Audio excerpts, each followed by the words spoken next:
Current affair कहाँ से करें, कब से करें, कितना तक करें, ये 3 सवाल करंट अफेयर के बारे में सबसे हॉट टॉपिक है।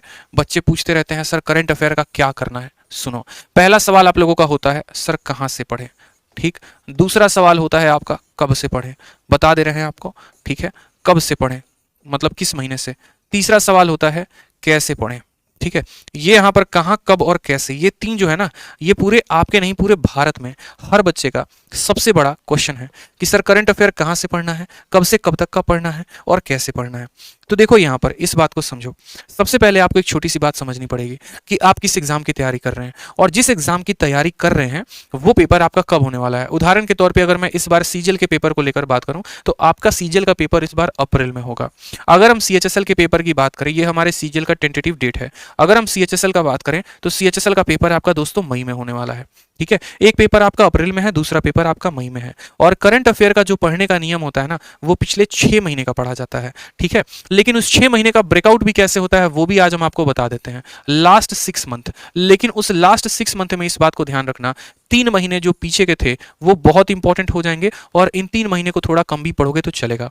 उदाहरण के तौर पे जैसे मानिए कि आपका पेपर अप्रैल में है, तो अप्रैल से जरा 6 महीने पहले चले जाइए। मतलब हम कहेंगे सर नवंबर हो गया, ठीक, दिसंबर हो गया, जनवरी हो गया, फरवरी हो गया और मार्च हो गया और अप्रैल में तो पढ़ने की जरूरत है नहीं, ठीक है। यानी ये 5 महीने, थोड़ा सा नवंबर से पहले और चले जाओ तो अक्टूबर। अब यहां पर आपको पढ़ना होगा आपको इन 6 महीने का करंट अफेयर, और इन 6 महीने के करंट अफेयर में जो सबसे महत्वपूर्ण होगा वो आपका ये 3 महीने का पेपर होगा। ये 3 महीने को तो एकदम जुबान पे रट के जाना है। इसमें जितने इंटरनेशनल डेज होंगे, जैसे योगा दिवस हो गया, ठीक है, आपको युवा दिवस हो गया, इस तरीके से करके जितने इंटरनेशनल डेज होंगे वो जरूर याद करना। इसमें जितने मिलिट्री एक्सरसाइजेस हुए होंगे वो जरूर याद करना, जितने समझौते हुए होंगे उनको जरूर पढ़ लेना। बजट आया है तो बजट के जितने भी इंपॉर्टेंट पॉइंट होंगे, कोई बड़ी अनाउंसमेंट हो गई, उनको जरूर याद कर लेना।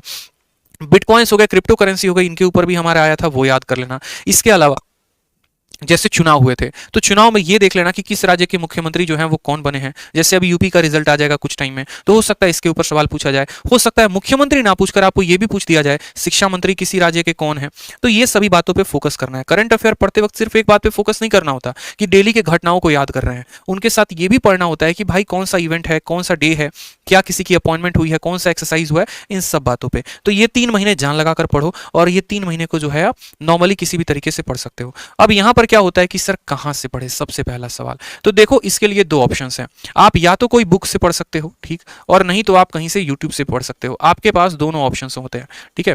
मेरा मानना है यहां पर कि कभी भी आप जो है वैसी किताब पकड़ो जो थोड़ी सी पतली हो। ऐसी नहीं कि द हिंदू पकड़ लिया और पूरा का पूरा पढ़ रहे हैं। यूपीएससी क्लियर नहीं करना है, एसएससी सीजीएल या सीएचएसएल का पेपर देना है, तो कोई पतली सी किताब को पकड़िए।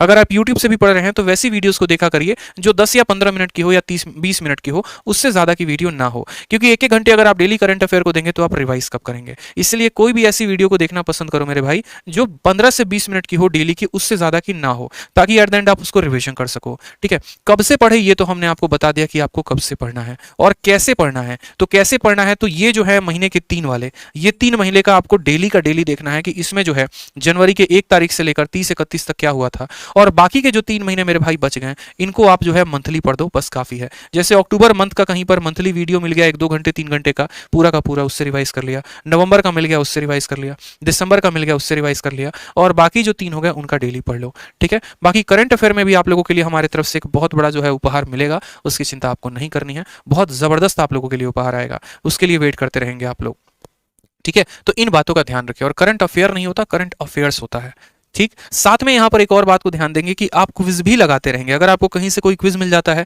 कोई वेबसाइट हो गया, कोई बुक हो गया, कहीं से हो गया, तो क्विज भी लगाते रहेंगे, क्योंकि क्विज के माध्यम से आपको चीजें जो है वो थोड़ा सा याद रहेंगी, ठीक है। तो करंट अफेयर के लिए आज बता दिया है। किसी और दिन मैं आपको जीके की स्ट्रेटजी भी बता दूंगा कि जीके के लिए स्ट्रेटजी क्या होनी चाहिए, जैसे पॉलिटी को कैसे याद करें, या पूरा का पूरा जीके प्लस जीएस की स्ट्रेटजी क्या हो। क्योंकि देखो लास्ट टाइम पर जो मैं अपनी खुद की बात बताऊं ना, तो मेरे खुद के शिफ्ट में करंट अफेयर के 8 सवाल थे। आप बिलीव नहीं करोगे, किसी किसी शिफ्ट में 2 सवाल भी नहीं आते हैं, किसी किसी शिफ्ट में 8-8 सवाल भी आ जाते हैं। अब वो 8 सवाल सोचो, 8 दूनी 16 नंबर, वो पूरा का पूरा गेम चेंजर था। यानी आप ऐसा भी हो सकता है आपके साथ कि आप बहुत ज्यादा करंट अफेयर पढ़ के जाओ और आपका कुछ भी ना आए, और ऐसा भी हो सकता है कि आपके पेपर में सिर्फ और सिर्फ करंट का ही क्वेश्चन दिखे, उसके अलावा कुछ और ना दिखे। तो हमें हर चीज पर फोकस करके चलना है। एग्जामिनर को बिल्कुल भी मौका नहीं देना कि वो हमारे 2 नंबर भी काट सके, ठीक है। और जीएस तो ऐसा होता है जो आपका किंग मेकर होता है, आपको पहुंचा भी सकता है बहुत ऊपर तक, आपको गिरा भी सकता है।